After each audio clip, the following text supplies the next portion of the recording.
mapakalit na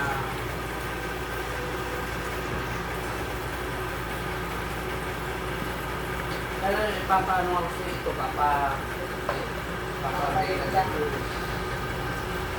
Tapos yung pinto, papalipat sa kanila.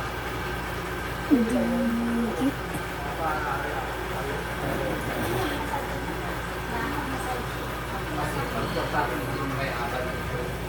May balak kang bumili? Des? Balak kang bilhin sa bahay mo niya? Maganda yan.